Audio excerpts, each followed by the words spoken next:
Welcome everyone to today's webinar on lessons from the global energy crisis. Before I say anything more, to remind our Russian viewers, there is a function at the bottom of the page to switch between English and Russian. So this webinar is brought to you by Ariel Group, one of the largest independent oilfield services groups in the Eurasian area, providing well construction and workover services to major oil and gas companies in Central Asia, Russia, and the Middle East. The debate over the role that gas should play in the energy transition has been brought into... газа, который играет сейчас в переходе на новые альтернативные источники энергии, безусловно, возникает на первом плане по мере развития. ...should be accelerated in light of recent events. Others caution that further investment in oil and gas is fundamental to delivering energy security and economic prosperity. In this webinar, we look at what lessons can be learnt from the unprecedented spike in energy prices.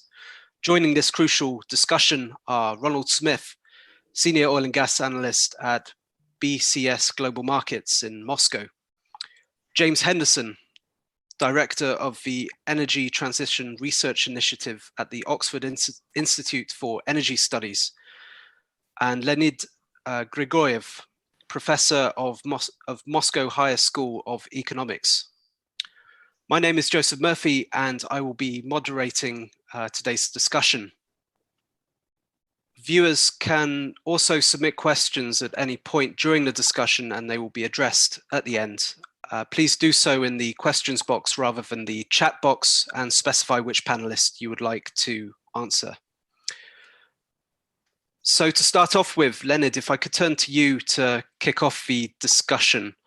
So we were talking yesterday about the theme of the webinar, and you said this should be better described as a European energy crisis rather than a global one.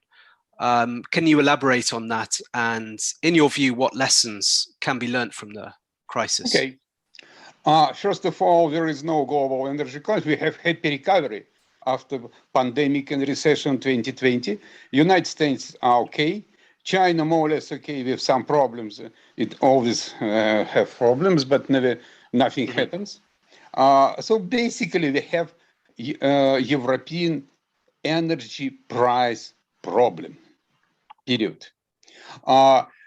Considering globe of Europe is global crisis, and since Europe is the center of the globe, why the globe is only in this sense. So we are talking major problem is that we have very early commodity cycle, because recovery is global recovery is industrial. Services in catering, entertainment, travel, and tourism are still depressed by the coronavirus, by the COVID. So it's early industrial recovery with huge demand for energy. It's normal. All commodity prices up. Second element is we first recorded probably simultaneous reduction of supplies of renewable energy. We have low water in Brazil and China. In China, it's very serious. China is taking as much as possible electricity across the border from Russia, plus coal, plus gas, and Gazprom is compensating partially some coal which gone to China on the internal market. It's additional demand for gas inside Russia. And we have unfortunate situation with hot summer and low intensity of winds in Europe. It's the first decline of wind energy. It's a coincidence. It's painful, but it's as would say Clint Eastwood in the movie Where Eagles Dare. It's I believe 1968. Said code. Please, next time, code, keep it all British operation. Please, keep it domestic European operation. It's for a start. Okay, so low renewable outputs, and so I mean, we have seen reports of rolling blackouts in China. You know, other Asian economies are dealing with sharp increases in energy costs, but you would say that that can't be considered a crisis. The real crisis is in Europe. Yeah. So what I'm saying is the problems being experienced in Asia, you can't really say this amounts to a crisis. This is, well, you know, as you said, a European crisis. Each country considers its own problem as a crisis. China considers its problem as a global crisis.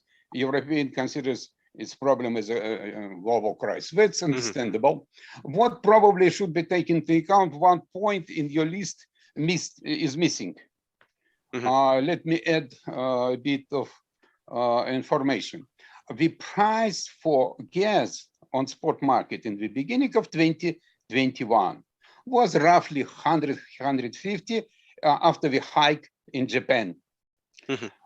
Since March to July, the price already had gone the way from 200 to 500, to 500.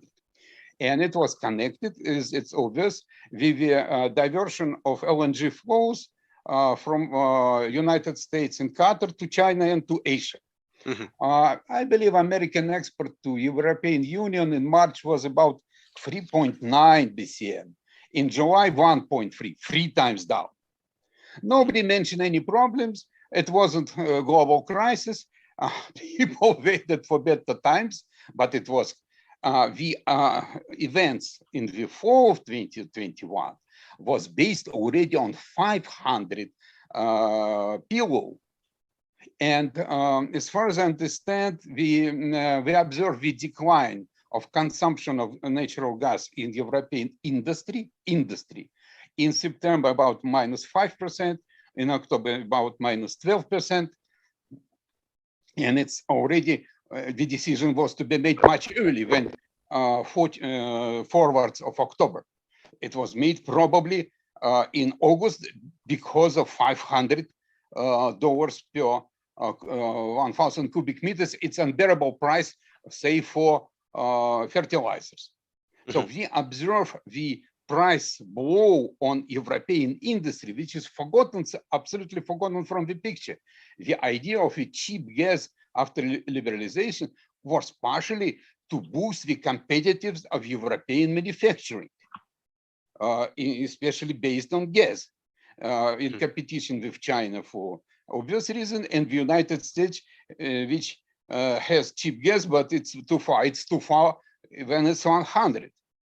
But with 500, it's unbearable. So we have a very serious problem, much more complex, at least as I teach it to students, and as we discuss it in Moscow, in the professional circles. It's much less.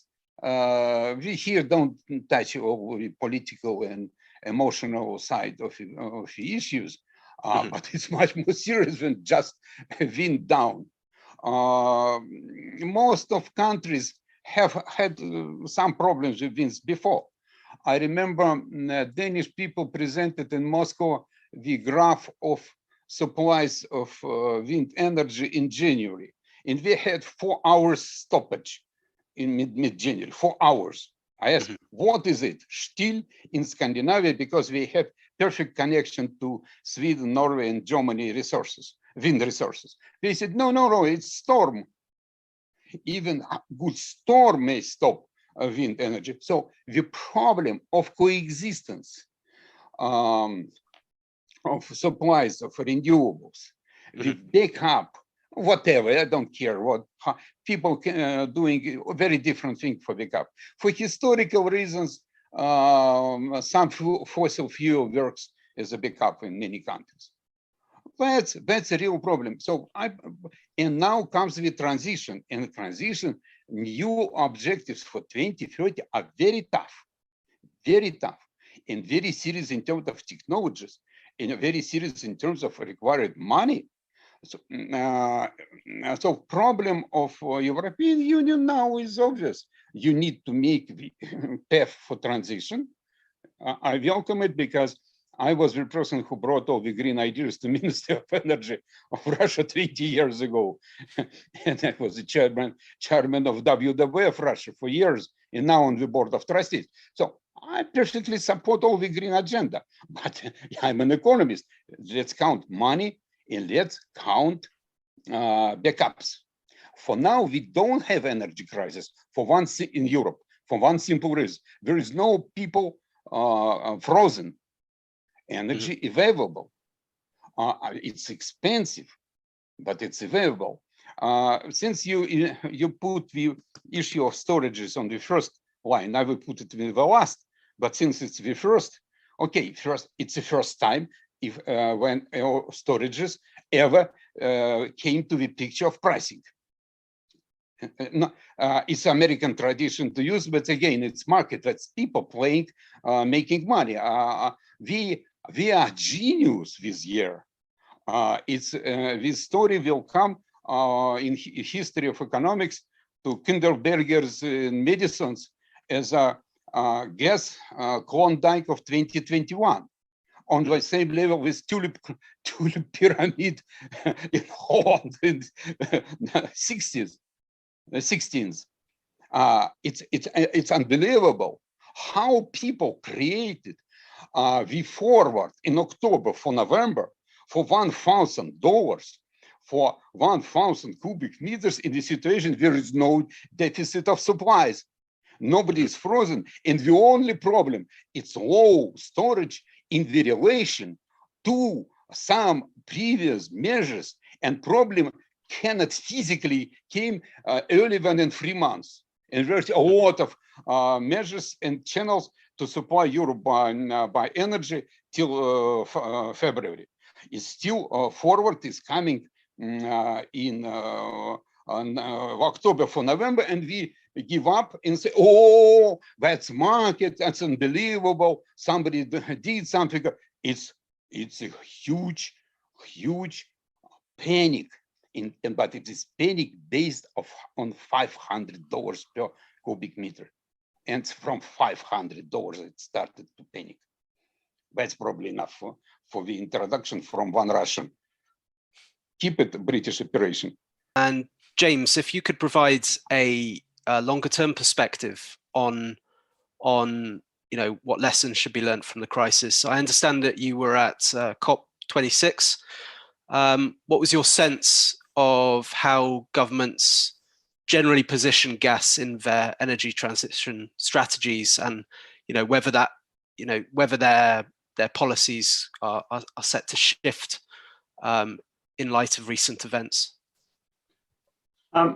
Thanks very much, Joseph. I think to answer your question, I mean, it was clear that one of the major focuses of COP26 was the phase, well, they hoped it would be the phase out, but it ended up being the phase down of coal. And of course, that's been a major theme in Europe. And I think, what has replaced coal in the short term has been gas. And that replacement of coal with gas, of course, and the phase out of coal in many countries, or phase down, dramatic phase down or phase out, has of course reduced the flexibility of the electricity system in terms of the backup for renewables in the European system.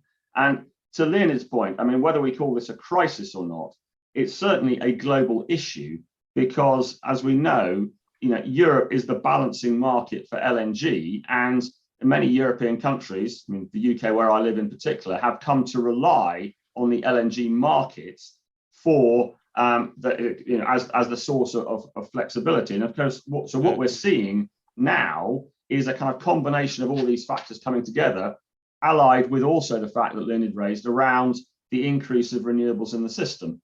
And so, I think the first lesson is, clearly gas markets are interacting on a global basis. The problems that we have seen in China around coal mines flooding, etc., other issues, increased demand for LNG in Asia, have clearly had a feedback effect into Europe at a time when there is less, coal backup in the system. So there's a greater reliance on gas in the system at a time when the wind didn't blow very hard for a significant period of time, and therefore there was an increased demand for that backup. So I think that in terms of what we're learning from the system, I would say, and related to potential policies going forward, is that clearly we know where we want to get to at the end of the day. We want a decarbonised energy system, and that will involve a significantly higher share of renewable energy in the system.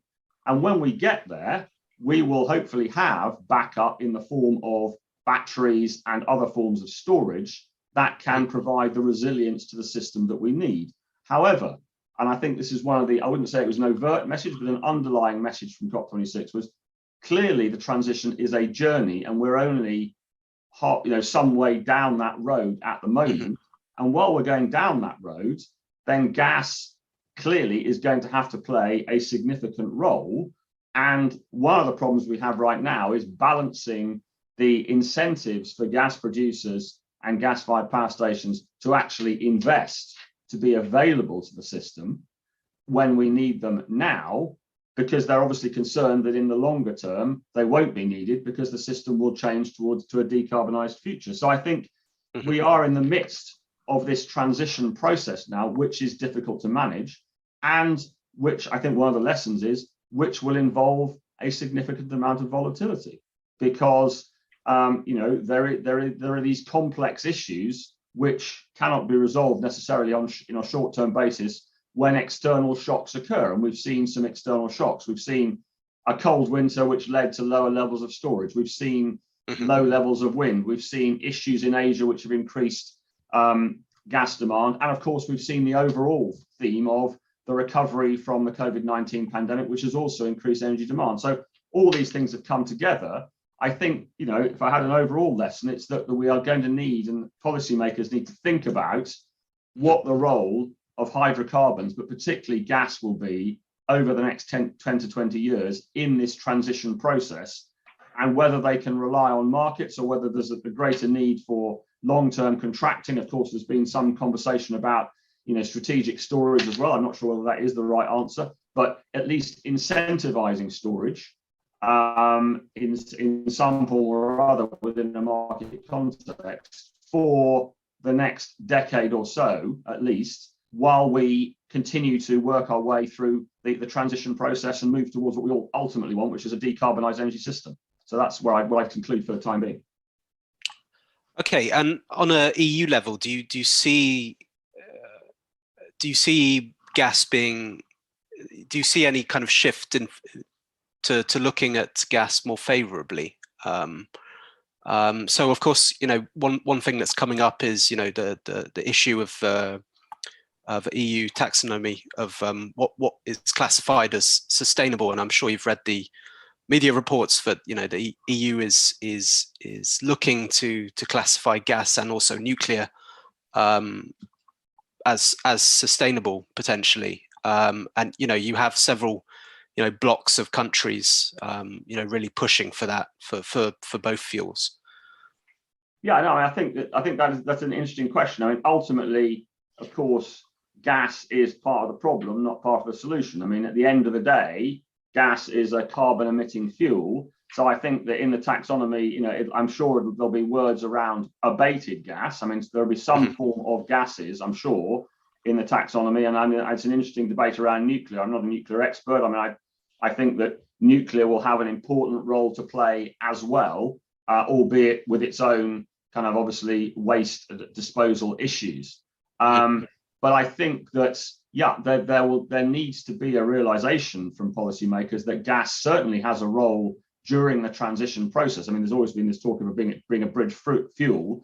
And I think what we're seeing now is that issue writ large. I mean, at a time when, renewable energy, wind energy particularly, has not been able to perform because the wind just hasn't blown as hard as we would like, gas is a vital part of the backup in many, many countries in Europe. And of course, in some European countries, we still have the coal to gas shift to go through as well. So I can understand the argument. I think longer term, as I say, unabated gas is not part of the solution, but abated gas, I'm sure, is. And for the next 10 years, I think natural gas will also have a very important role to play. Thanks. If I could go back to you, Ron, now, I hope that your audio has improved. We hope. Can you hear me at all? That is better. There's still a bit of background, but it's certainly better. Yeah. I don't think there's anything I can do about it, just resonating from the neighboring room. So I apologize. I was trying to get a headset hooked up, but it just doesn't want to do it. Okay, let's start over. How would you like me to address it? Just going after taking a response to Leonid and the others, or how? Yeah, depending on how much you were able to hear, and also I was listening to James with one ear and trying to figure out something else with the other. So let's go down through a few things. First, I find it interesting that I had not heard that certain parts in the European Union may be wanting to label nuclear and gas as renewable. I think sustainable, but yeah, sustainable. Yeah, it's absolutely sustainable. For a very extended period of time. I think one of the lessons that we're learning right now is that you can absolutely try to push a new technology too far, too fast. And I heard James mention that, the winter, got surprisingly cold and the wind didn't blow. I did some work on this, and interestingly, what we've seen in 2021 is a very large jump in demand in gas in Europe, about 40 BCM. All of this can be put down to a change in the weather, that it got colder. As a matter of fact, the increase in demand should have been 50 BCM, just using a regression, not 40. And I put that down to price increases. So there's, the market trying to keep down demand and succeeding to an extent. But when you actually look at the weather, all of this happened, in the first 5 months of the year. The weather did not get abnormally cold. The weather just got normal. It also didn't get the wind didn't die to an abnormally low level. The wind became normal. Just so happens that 2018 and 2019 were abnormally warm. Even in 2019, I think was by some measures a record warm year in Europe. It was also an extremely windy year. I went back and looked at 20 odd years of data, and there's a very interesting database. You have to kind of dig it out of it. It's made for scientists, not for sell-side analysts. But basically, wind speeds dropped so far this year about 35% to normal levels. So in other words, what we've had for the last few years is a massive, in my opinion, a massive overbuild of solar and wind. It appeared to kind of sort of work because the wind was blowing much harder than it typically will. And suddenly we had, and meanwhile, coal plants are being shut down, especially completely in the UK. I think they restarted one on an emergency basis. Their nuclear plants, of course, have been shut down to a large extent in Germany. They're planning on shutting down two more, half of them at the end of this year and the other half at the end of next year. Without, and plus shutting down coal plants. These are all baseload plants, and they brought on no replacement baseload power. Wind is not baseload. Solar is not baseload. These are intermittent, means you can't count on them. The only thing you can count on in solar and wind is that solar will not happen in the middle of the night. Everything else is uncertain. And so I think what's going to be uncovered this winter, and this is where the lesson will get learned, is that Europe has gone very far down a road, too far down a road that it should have taken years to get to this point in terms of the build out of wind and solar. And as I started to say earlier, there was a German municipality put out an online advertisement, basically forewarning people how to deal with losing power and heat in the middle of winter. Showed a little old lady in her apartment freezing, and she gets some candles and turns up an empty flower pot upside down and makes a little fireplace with them, and tapes up her windows with aluminum foil, and invites neighbors over to kind of huddle up in blankets on the couch and see it out. This may well actually happen this winter. Obviously, that municipality in Germany is worried about it. And one thing that Leonid touched on was, the political support for this, and the fact that so far nobody has frozen yet. It's very likely to happen, especially if Germany shuts off those two nuclear plants on December 31st. There's going to be a very large hole in their generation capacity that cannot be filled on any reliable basis by wind and solar. Solar, of course, in the winter in Germany is minuscule beyond, you can dismiss it out of hand. Wind, the thing about wind, looking at the data, sometimes it blows very hard, and it blows very hard for days. And then it quits. And when it quits for days. This idea that we could, oh boy, let's just build a bunch of batteries, that'll solve our problem. The problem is you need to build an immense amount of storage, and it needs to be able to hold the power not for a few hours. Solar plus storage can do some things because you have a pretty good idea what solar generation is going to be tomorrow. Yes, it can go up and down 40% depending on cloud cover, but generally speaking, it's going to peak at noon and disappear at night. So you can manage that out a bit with storage. With wind, you have no idea. And if you're going to build enough storage to make a meaningful difference, you have to build such an immense amount that you can carry massive oversupply, not from tonight to tomorrow, but from this week to next week, or even more likely from this month all the way until October. And it stretches credulity that this will be possible and make any kind of financial sense. I think that Europe is very focused on shutting down coal. That should probably be their first priority, and then try to replace it with another baseload nuclear. And I think we're already seeing movements in that direction. I will honestly be very surprised. Zoom с Лондоном. Yeah. Did we lose me? Сегодня безнадежно. Anyway. The connectivity issues are coming back, and yeah, quite a lot of electronic interference at your microphone. Really? Okay, I hear you fine from my point of view, and I don't know what else is going on. Maybe we just have a poor internet connection here. That is possible. Okay. Is it sounding any better at all right now? It's touch and go. Touch and go. Okay, I'm speaking about as loudly as I can, but if it's an electronic sound, it seems we're having a different issue entirely. Okay. I tell you what, in that case, let's move on. I'm going to try to log on through a different device and see if that doesn't work any better. Okay, please do, yeah. Okay, sorry. Okay, okay, let's maybe James, you have some comments on on some of the arguments that Ron made. Sure, yeah. I mean, I think Ron makes a good point in terms of the kind of base load. I mean, I think the wind issue was writ large. I mean, I'm just looking at some data here. I mean, there have been, obviously on average, we may have seen sort of 2021 is a windy years, but certainly during parts of 2021, there were significant periods, and indeed looking at the UK, significant long periods of time when it was the least windy for the past 60 years. Now it's these periods of time. It's not the average, of course, that matters. It's the peaks and the troughs that matter. And of course, the peaks and the troughs then require the backup to appear immediately, and that's what causes, if you like, the immediate surges in demand.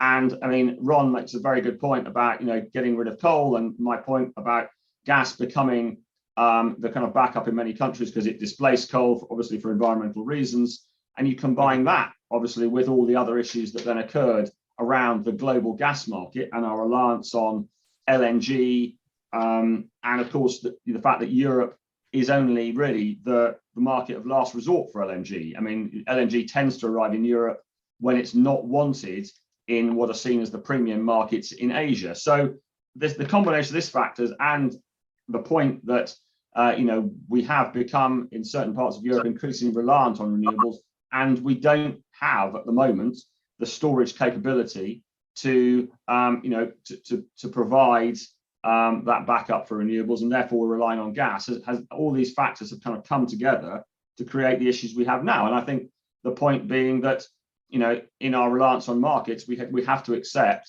and we will have to accept, I think, for a period of time, that volatility in prices is going to be significant over the next decade until other forms of electricity storage emerge, technologies develop to allow us to essentially provide that backup for renewables that we need. But while gas is a major part of that backup process, then we need to think very hard about how we incentivize both gas producers and also gas-fired power stations to operate or to be available to operate at times when renewables are not available. And I think that is one of the big learnings. So I kind of agree to an extent with Ron, but I think this year has shown that for long periods of time there has been very, very low wind in Europe, and it hasn't caused the problem. I mean, the problem was developed clearly in the supply and demand of gas and the issues around cold weather recovery, demand recovery post COVID, demand rising very fast in Asia, and LNG supply being undermined by a few shutdowns, technical issues. So it was mainly a gas market, supply and demand issue, but it was exacerbated by this issue around the lack of availability of wind for long periods in Europe and the need for gas rather than coal to provide the backup. Although, of course, in some countries, coal-fired plants have been turned back on, notably in the UK. Obviously, which is not great for the environment. But I mean, it's been mainly the focus has been on gas, with coal in extremis if absolutely required. I mean, I also agree with Ron that I think nuclear, it'll be very interesting to see what the role of nuclear does play. But of course, any strategy we have which involves increasing the use of nuclear is going to take a long time to implement. So I still think we have a significant period of time where the question around gas as the backup is going to be a very, very important one. And indeed, you're always going to have that issue of public opposition to nuclear, which is always a big hurdle to large projects. Absolutely, I completely agree. In Europe, in parts of Europe, it will not return. I mean, clearly in Germany and Belgium, there are major issues around public acceptance of nuclear. I think as a global issue, I think nuclear will have a much bigger role in the energy transition. I mean, we're seeing obviously in parts of Asia, particularly China, nuclear will have a significant role. So I think globally, the question around nuclear, I think, is still an open one. In certain countries, it's been shut off by the politics. I agree. But I think, in a broader context, nuclear can have a significant role during, for its decarbonisation, role. I actually have a friend who is a civil engineer, and he told me once that he had declined a job to work at a nuclear project. But I thought it was very interesting that he has done other energy projects before. So he was quite comfortable working on a coal plant, and even a coal plant and a gas plant, but not a nuclear facility, because opposition to the energy source. I thought that was very interesting, which might tell you a bit more about the extent of public opposition. So let's address the elephant in the room now. So in a lot of discussion of the energy crisis in Europe, in the media and among politicians, that there has been a lot of blaming of Russia for perhaps causing or at least exacerbating the crisis. I wondered if I could get your perspectives on that. Who would like to go first? I don't mind. I'll give you a view if you like. I think okay. Certainly accusing Russia of causing the energy crisis in Europe is very, very far-fetched indeed. I mean, I think that's clearly not right. There were many market forces that caused the rise in gas prices in Europe. I think Leonid has already alluded to, and I'm sure he'll give us more detail on some of the internal issues in Russia in terms of refilling Russian storage, in terms of meeting domestic demand that took priority. I mean, clearly Russia had a cold winter as well last winter as Europe, and they had, Gazprom, as we know, has an absolute priority to maintain gas supply and available storage ahead of winter for the Russian population. Of course, that's absolutely right and a political imperative. So I think that they certainly were not the cause of the problem. Of course, all the issues around Nord Stream 2 have created a political dynamic which has created an opportunity to try and blame Russia, but I think that's wrong.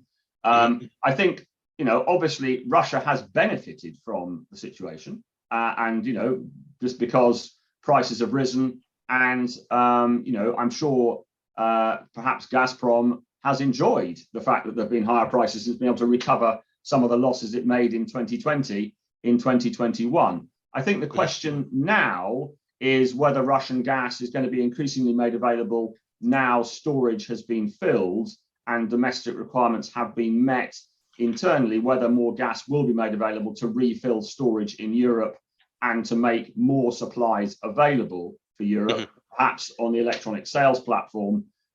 It doesn't look like Nord Stream 2 is going to be approved anytime soon, given the latest delay announced by the German regulator. So I think the questions really are around, I think, what Gazprom does from here on, and whether it does provide more gas for the European market during November and December. I think blaming it for the historical events is not right at all, though. But I'm very interested to hear what Leonid's view is on that, because he's obviously got the detail from inside Russia. Sure. Leonid, please go ahead. Okay. First of all, you were absolutely correct, Joseph, when you mentioned politicians and journalists. No economist or energy specialist actually have any problems to Russians or Gazprom. It's absolutely quiet world on professional level. We have a lot of discussions. We have economists. We have participating on the professional level. Everything is quiet. Point number one. Point number two.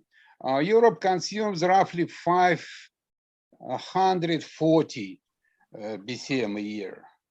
Russia has 20% of European population and consumes 440 BCM. So we are very close by size, and we have 1/5 of population, 1/5 of consumers. We are a bit colder country and a bit poorer country. So the question, and Gazprom has immense social function. It supply not just extracts gas.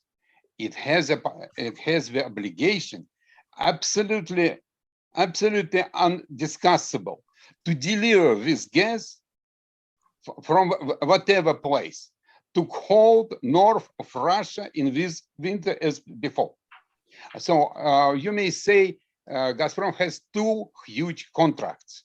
One is supply Europe. Let's put it first because it's a global Europe. It's a huge amount. It's half of European import, but it has most of Russian supply. We have here, we offer, I believe, of the book about Russian independence. It's just 100 BCM. The rest is Gazprom, and Gazprom must keep the functioning delivery. If any town in Russia is frozen in winter, it's not Russian supplies, it's Gazprom supplies, and it's unbearable. So Gazprom, by the way, after all the devaluation, domestic price close to $60. So Gazprom is not making big money on his domestic supplies. That's point number two. Point number three. Who is East Europe is in difficult position because of the price hike that's obvious. On storages, the picture is completely different.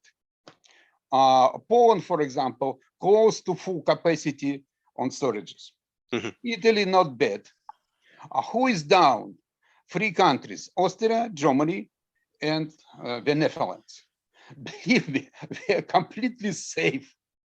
Completely safe. Of course, media imposing on the population all the fears of the cold winter and whatever it was perfectly described here. But Germany and Austria, they have long-term contracts. Long-term contracts have the capacity, reserve capacity of supply. They have different amounts. It's not just flat. It's a bit different price formula because it's kind of flattening now, because probably they have about 50% of spot prices, maybe more. We have some forwards, but we have some piece of some ingredient, probably, I don't know. It's all these formulas, technically all formulas are secret. Some proportion of oil. So it's flattened. But the reserve capacity, don't forget that. We don't have too much fear from Germany, Austria. Gas will come. So it's not a problem in full storage of Gazprom. Come on, it's not that bad distance. If we have a warm winter in Europe, it's not a problem. If we have warm winter in Russia, we may use Russian storages. But there is one more point. Let me get back to the problem of reducing consumption of gas in Europe, because for two reasons. One is switching to coal in power sector, and second is reducing consumption of gas in the gas-dependent manufacturing. If we have reducing demand for gas from the industry, maybe from power sector, maybe we should reconsider the factor is about, I said, 18% of full storage to the full year consumption.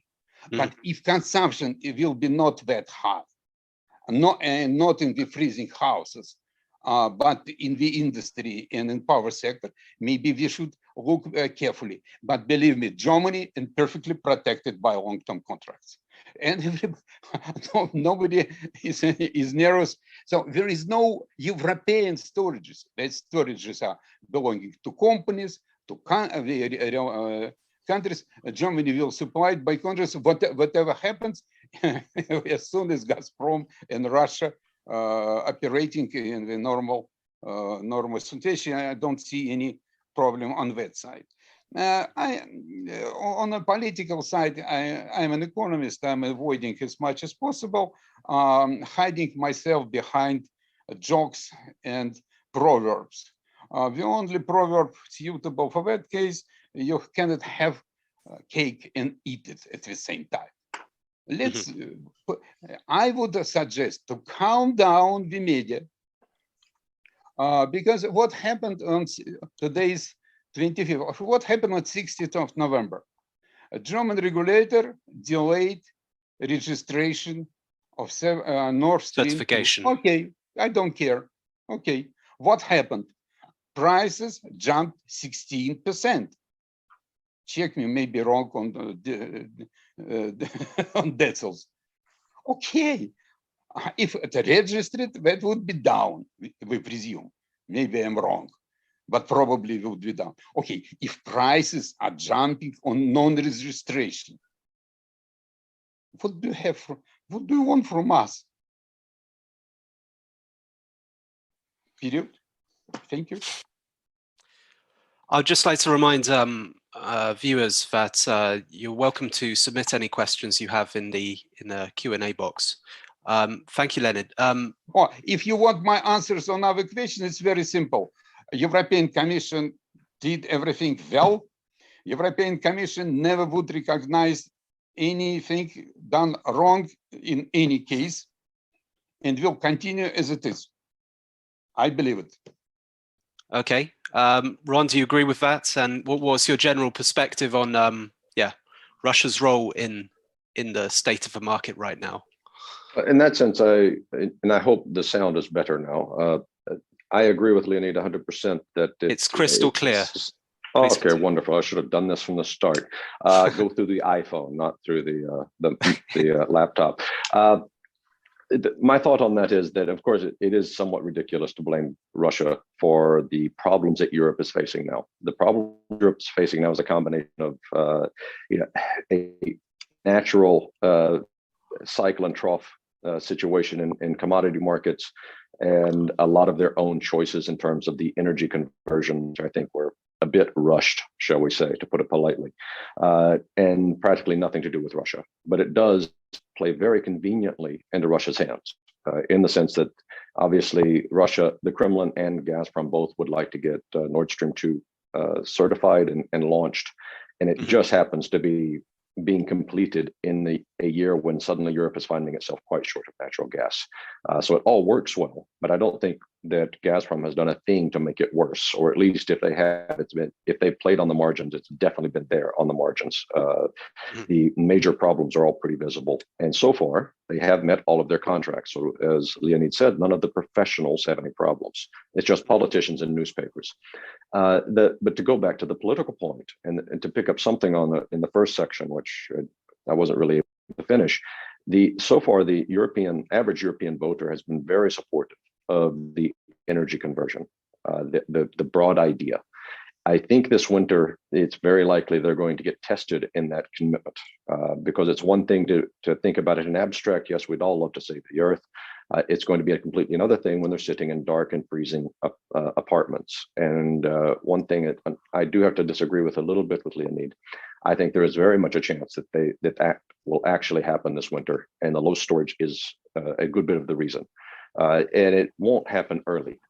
But it could happen late. So if we get a late February, early March big freeze that settles over both over Russia and over Europe, Gazprom, you can imagine, will be maxed out in production.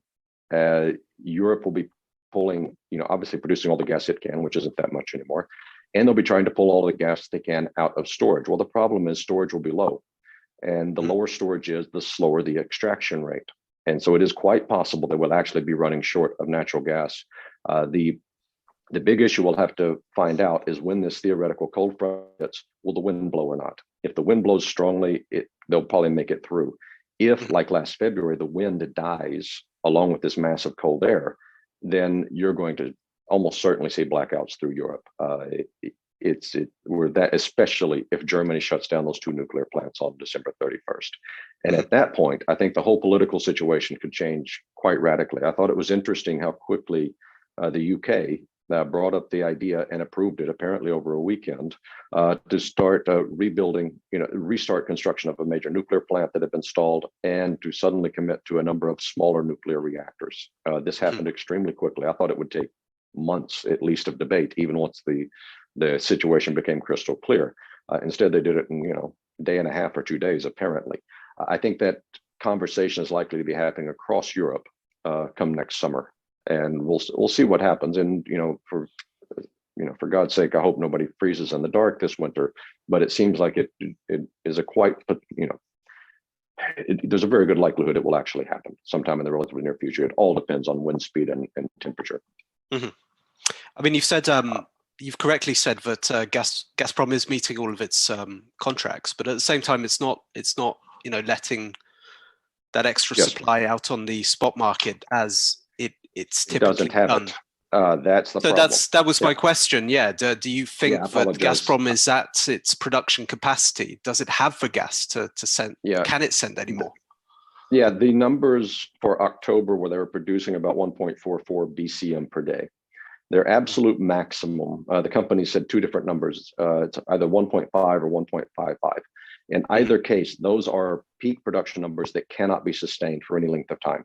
On a recent call, I asked them, theoretically, if you're running at 1.5 or 1.55, whatever your absolute peak is, how long could you do it? And they did not want to commit to a number. It's possible they don't know. But you have to imagine that when you're running at that level, you've turned on every old field that you're holding in cold reserve. This is you retain your maximum capacity for that emergency when it's minus 40 in Moscow. You had this massive cold freeze when demand from Europe is at its maximum. You have to meet those contracts. That's why you hold this maximum capacity. If you start running it in October, it won't be there in January or February. Those fields are going to start declining. On my best estimate, Gazprom is probably running close to 1.5 already in November.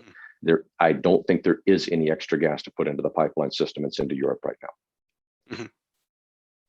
Okay, and going on a bit of a tangent now. One thing I thought, a development which I thought was very interesting, and you and I have talked about this many times over the years. The issue of ending Gazprom's monopoly over the pipeline exports of gas in Russia. So time and time again, this topic has come up. And it's never really gone anywhere. The Russian government has always resisted taking this step. But I thought it was interesting I think in a recent interview, the Russian energy minister said that he supported a bid by Rosneft to use the export pipelines, mainly talking about Nord Stream 2. But it would be up to the two companies to work out the details.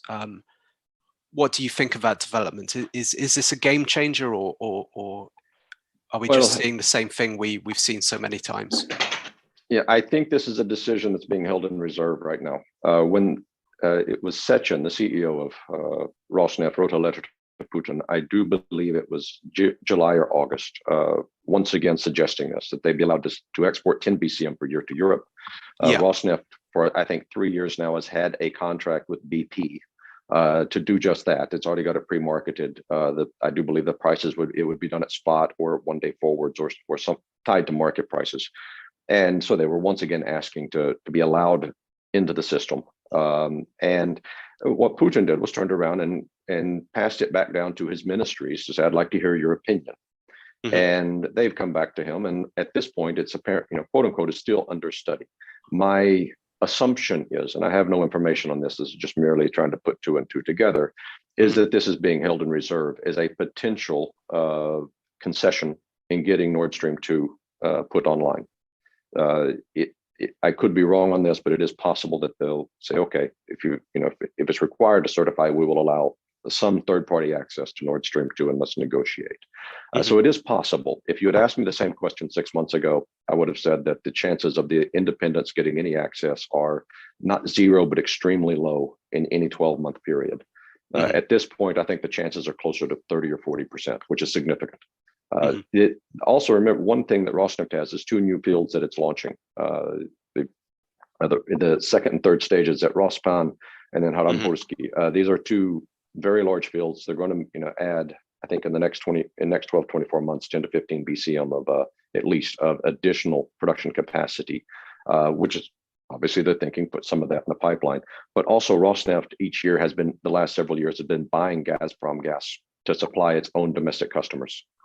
That gas will go to improve the Russian production balance, whether or not it's shipped directly to Europe or just indirectly relieve some pressure off Gazprom to allow it to have more gas to ship. So mm-hmm. It's long story short, it's a political question. If it becomes politically expedient to do so, that it probably will be done. Mm-hmm. Okay. Does anyone have any closing remarks? And I just ask you, please, to keep them relatively brief, just for time consideration. I would suggest to make the short record of what we said, and mm-hmm. keep it monitored once a month, and we will meet end of February and review. James, I just suggest. Well, the only other thing I'd say is on high prices. 2 things. One, I think it'll be interesting to see what Gazprom thinks going forward in terms of filling the storage that it has. I mean, in terms of storage in Europe, the storage that Gazprom is involved with is lower than other storage in Europe. So it'll be interesting to see whether Gazprom feels the need to fill up its own storage in Europe, because as Ron points out, there could well be an issue in a cold winter or at a time when the wind doesn't blow. I think the other question I'd raise is how long it's really beneficial to all gas suppliers, but including Gazprom, for gas prices to be this high. And if you can help to bring prices down, obviously in the short term, that's not good for your revenues and profits, but as a long-term play, high gas prices right now in Europe or in Asia, frankly, are not good for gas in the long term. They create the incentive for politicians and consumers to say, let's get on with alternative forms of energy as fast as possible, because look, gas is, the gas price can go up by a factor of 10 in a very short period of time. We understand why that's happened. We understand it's market forces. It's not anyone's fault that it's happened. But if you have a means to allay that and to create a longer term incentive to carry on using gas, maybe now's the time to think about it. So I just would throw that into the melting point as well as a final thought.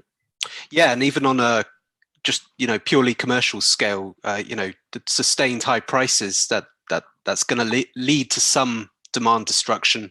Whether that's an ammonia plant or whatever, anything else using gas as a feedstock or a power source.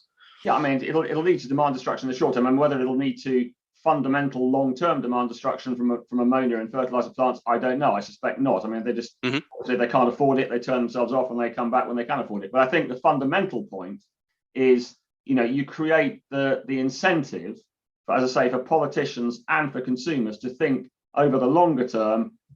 Let's get out of gas sooner rather than later, because look at the high prices we have to pay. So I would have thought there must be some incentive, if you do have some supply, to get it on the market and bring prices down, to keep gas in the mix for longer on a commercial economic basis, never mind the kind of the issues we've been discussing today. So I don't know, we'll see how Gazprom and other suppliers react over the next few months. But if Gazprom has got some spare supply, then perhaps it might be thinking sooner rather than later about filling up storage in Germany and getting some more gas onto the market to bring prices back down to a more reasonable long-term level. Right. I was wondering where the questions were. So before I turn to you, Ron, we've just got one from Politico. So on high prices, any thought this might create an opening for Qatar or others to jump in and grab EU market share? But on sustained prices and incentive to switch away in the future, doesn't that bolster the gas business in their pivot to blue hydrogen? Any responses to that? Well, I would just say in terms of Qatar jumping into market share, if you follow Asian prices over the last several months since we started to see this insane run up in European prices, generally speaking, the Asian prices have maintained a premium.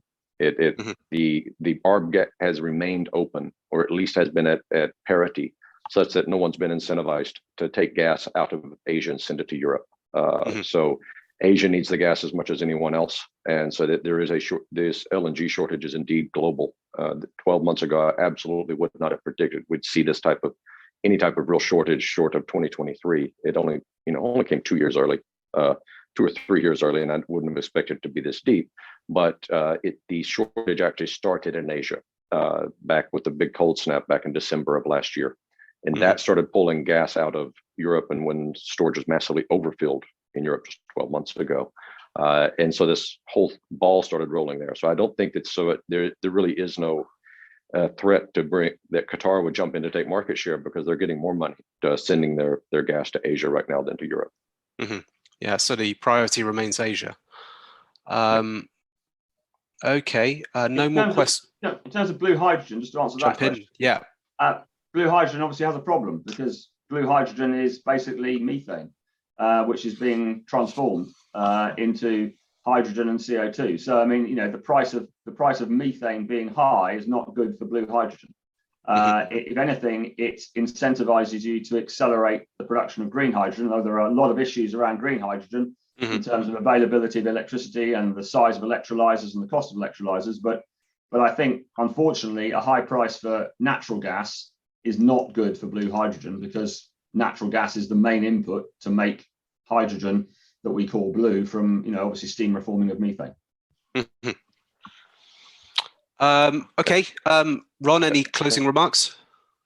Well, in closing remarks, I'd like to go back to this idea of demand destruction for a moment. I absolutely agree that extremely high prices right now are not good for the long-term health of the gas producers. President Putin even mentioned it himself. This is not a desirable situation. And obviously $1,000 per 1,000 cubic meters. I think gas is now trading at a premium of like 140% to oil, instead of a 15 or 20% discount, which is typical, is obviously unsustainable. Gas prices are absolutely going to go back down, and go back down a lot, just not this winter. And there's also this basic idea that you really shouldn't bankrupt your customer. This is something Gazprom ran into in 2009, with when oil prices raced through the roof, and all of their export prices were tied to oil. We had the first LNG glut develop at the time, and you could get LNG well, not for a song, but it was coming in to getting dumped into the European market. And it was very easy to undercut Gazprom and its oil link prices. So Gazprom's been down this road before in a slightly different form. And speaking of contracts, one of the things, and it might be worthwhile talking about if we reconvene in February or March, is the state of European contracts. One of the main reasons that Europe is having such a huge problem with gas prices is that Europe over the last, decade, but in particular the last 4 to 5 years, has insisted on breaking oil link contracts and converting to spot and futures-based contracts. And Poland just very proudly won that case last summer, and now they're openly regretting it. I think one of the things we're going to see as contract negotiations or renegotiations happen is the introduction of a wider variety of pricing mechanisms. I think there probably already is a rising interest in going back at least partially to oil-linked prices, perhaps Henry Hub-linked prices, some kind of or even fixed prices, but just some kind of variation where you don't have a huge bulk of consumers' prices tied to the day-to-day trading mechanism for natural gas. So I think that's an evolution we'll see over the next few years. Sure. Yeah, I definitely think it would be great to take stock in February. One short remark, if possible. Sure. Let me remind that European taxation system is very specific. Households pay 3 times more than in input price. 3 times more. It's the same for gasoline, but it's for gas. Gazprom wasn't allowed to be luxury retail market, but maybe it's a problem of customer, maybe it's a problem of households. But in this case, look at the taxes. Thank you.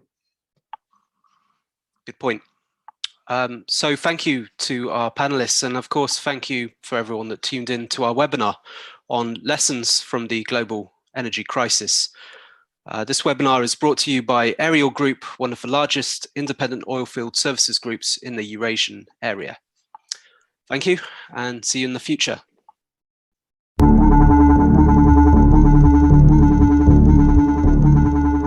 Asia and Europe, the Arctic and the desert. We implement projects in the most challenging geological conditions. We successfully build drill wells in extreme temperatures. We penetrate down to 9,000 meters in the earth, and we reach new heights every day. We are among the fastest growing independent drilling companies in the world. We are one of the top 3 Russian Federation market leaders.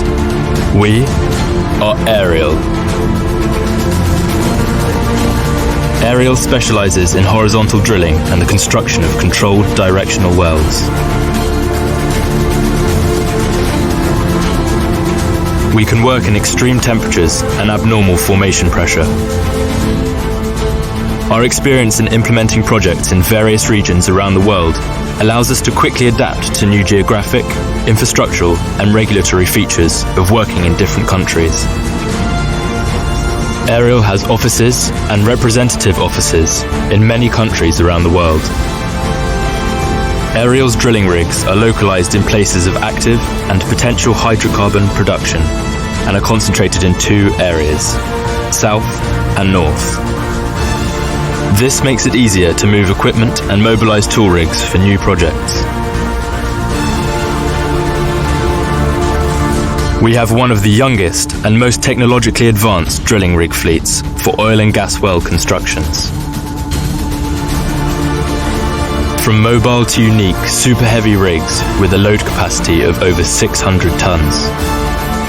We efficiently invest in the constant updating of equipment. We are working on expanding the range of our capacities to meet our customers' requirements. Ariel successfully works with leading Russian and foreign oil and gas industry companies. They include Rosneft, Lukoil, Novatek, Gazpromneft, Yamal LNG, Achimgaz, Uzbekneftegaz, and Petronas. We carry out projects at the highest technological level and have worked for many years with reliable companies such as Halliburton, Weatherford, Schlumberger, Baker Hughes, and other global leaders of oilfield services. We adhere to the most stringent international standards in the field of industrial safety, labour protection and environment. Our strength lies not only in experience in the tool rigs. Our people are our main asset and wealth. Our team has grown from 10 to 8,000 people in just 12 years. And we remain united. A large team stands behind each drilling rig and each document. All kinds of people believe in the company, grow with it, and love what they do.